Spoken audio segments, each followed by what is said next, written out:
Bisin leuli mihiru min roh. Salam lekul kamu. Salam lekul kamu. To the nations. To the nations. I speak in remembrance of Paul Nathaniel Johnson, the Fahami Rasul, for this would not be possible without his help. I bring to you a lesson today in remembrance of some of the brothers that we have in and around us.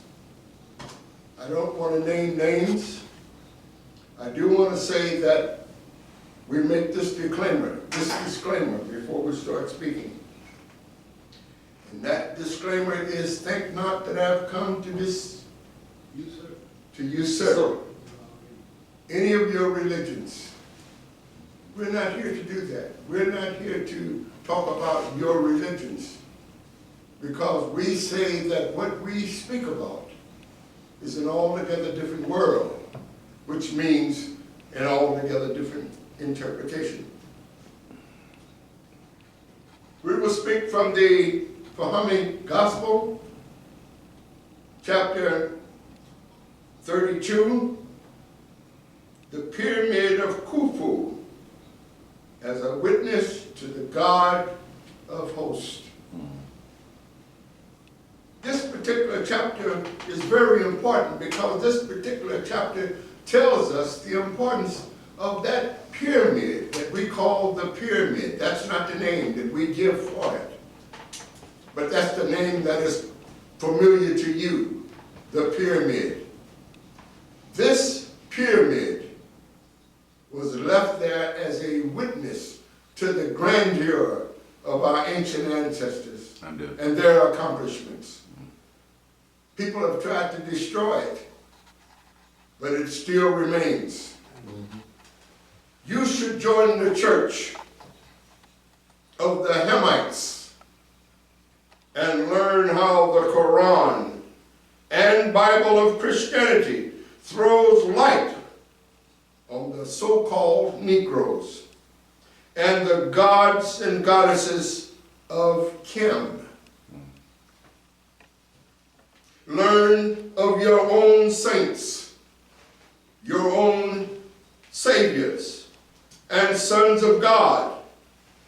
There is no such people as Negroes, but let us use the term for understanding. Negro history, philosophy, language, and salvation, and theology from creation up to now. His culture and achievements. Our culture and religion and salvation dates back to the pyramids of Khufu, or Cheops, or at Jaize, the altar to the Lord and the pillar. We didn't want to get into the conversation of trying to distinguish whose religion is best, who's the greatest. That's not our job. Our job is to teach what we teach, what the Rasul has brought for us to teach to mankind. And that is, give the world understanding. We give the world understanding.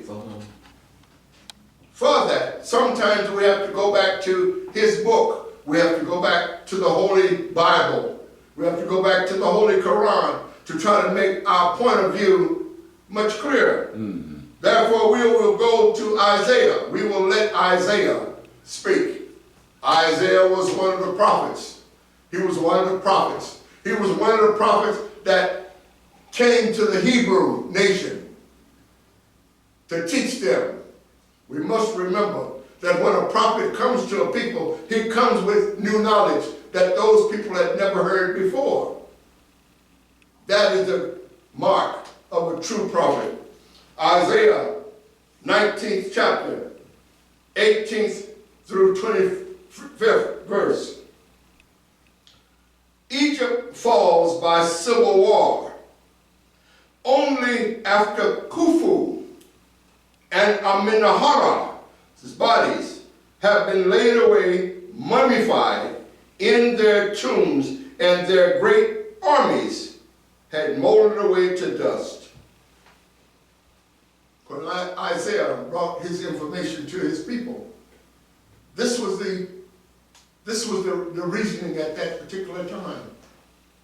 The great armies that had existed before him had molded away to dust.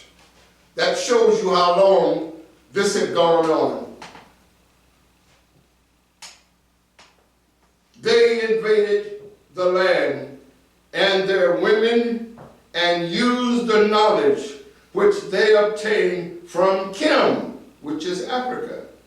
But the masses of the sons and daughters of the gods had lost all traces of what their fathers left behind.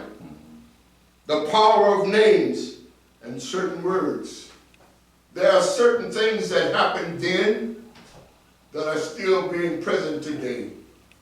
We as a people have lost all knowledge of what our ancient ancestors accomplished, of what we did. Therefore, we use the terminology the Negro, when in reality, there is no such thing as a Negro. There is no land of Negro. And everybody is named from a piece of ground. So we talked about the invaders. They invaded the land with their women, and they used the knowledge which they obtained from Kim, from Africa. But the masses of the sons and daughters of God had lost all traces of what their fathers left behind. The power of names and certain words. And it took a prophet, and the prophet's name was Paul Nathaniel Johnson, to bring this message back to mankind all over again. Those things that you had forgotten, he brought these things back to mind. Abdu. What did the prophet Isaiah say? Egypt and Ethiopia, I am against you too. Isaiah 18th chapter, 1st verse through 2nd verse. Woe to the land shadowed with the wings, which is beyond the river of Ethiopia. Then the case began in the 19th century, according to Isaiah. We are talking about the time when the sons of God met the daughters of men, that our great armies had molded away to dust at this time. And the sons and daughters of the gods, you, me, saw the daughters of men, and they chose them as their wives, as the story tells us. This was before Jesus' time. This was before Muhammad's time. This was before all of these so-called leaders' time. Isaiah 18th chapter, 2nd verse. That standeth ambassadors by the sea, even in the vessels of bulrushes upon the waters, saying, Go ye swift messengers to a nation shattered and peeled, to a people terrible from their beginning hereto up till now. So you had a reputation of being a very destructive people. They said that you were people overshadowed by the wings of understanding. They were talking about your ancestors.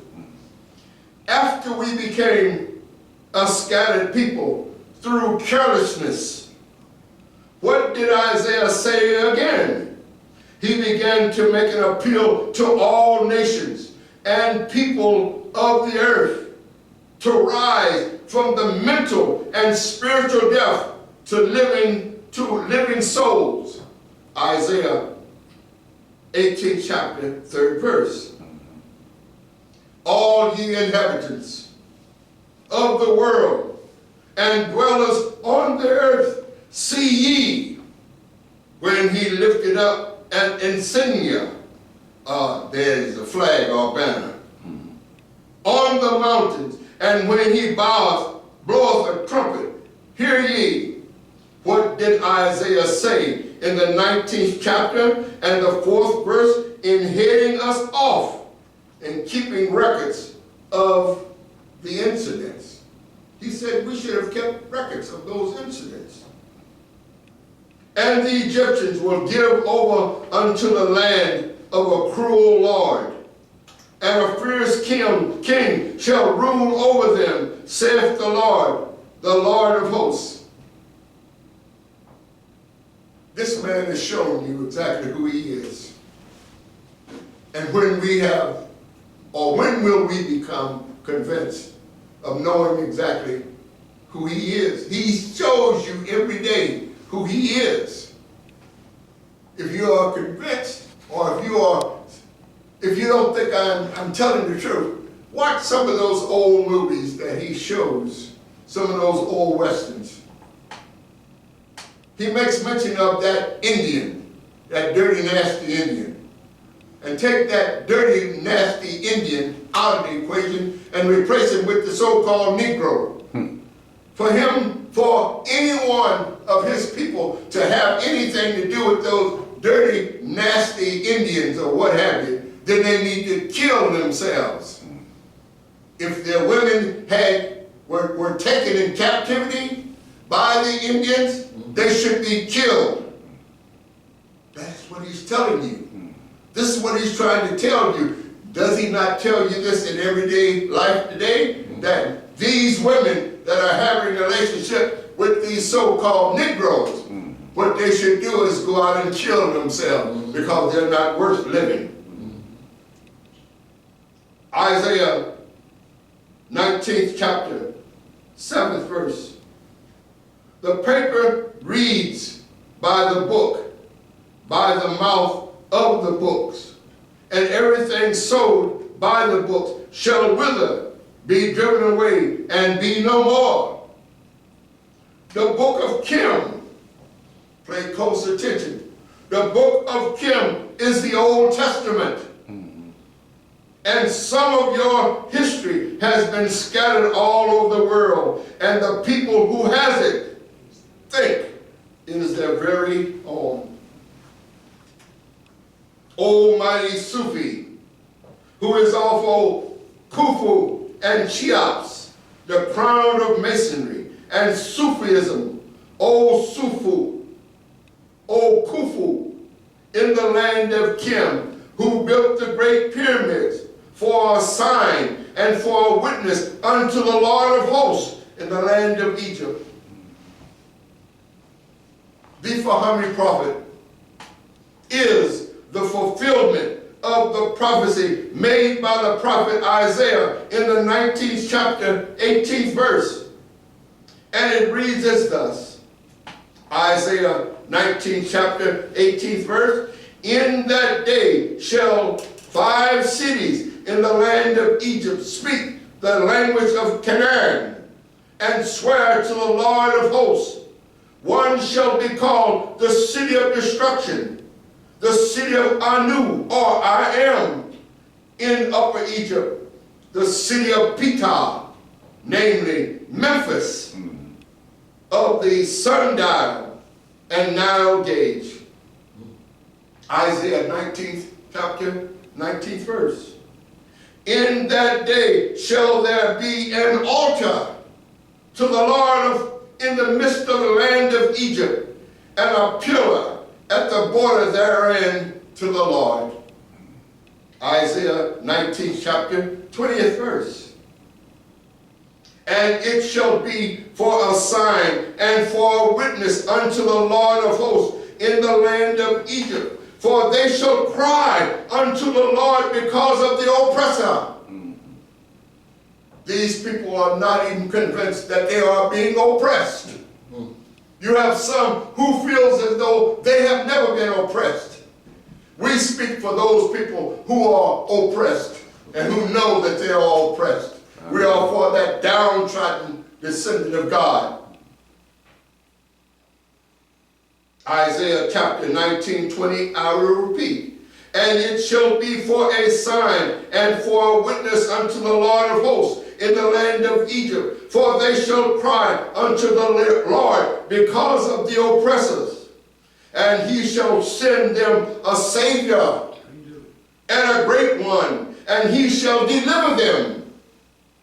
The Fahami is that great one who came to meet the condition of all prophets of all other countries.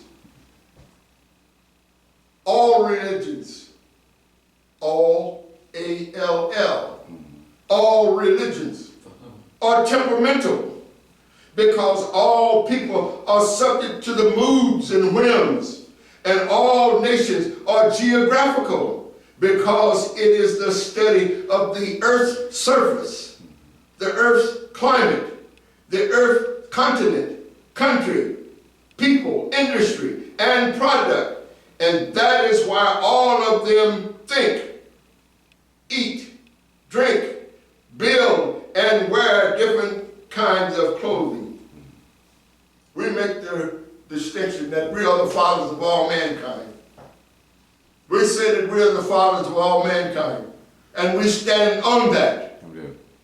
We stand on that principle. We are the fathers of all mankind. Isaiah 19th chapter, 21st verse. And the Lord shall be known to Egypt, that is Ham, that is Africa, and the Egyptians, the Hamites, shall know the Lord in that day, and shall do sacrifice and oblation, that is, make an offering to God, the Creator, or a God who guides them over whom he rules. Isaiah 19th chapter, 22nd verse. And the Lord shall smite Egypt. The Lord shall smite Ham. Comes with force. He shall smite and yield it. That is, punish severely. And they shall return even unto the Lord, and she shall entreat, and shall be entreated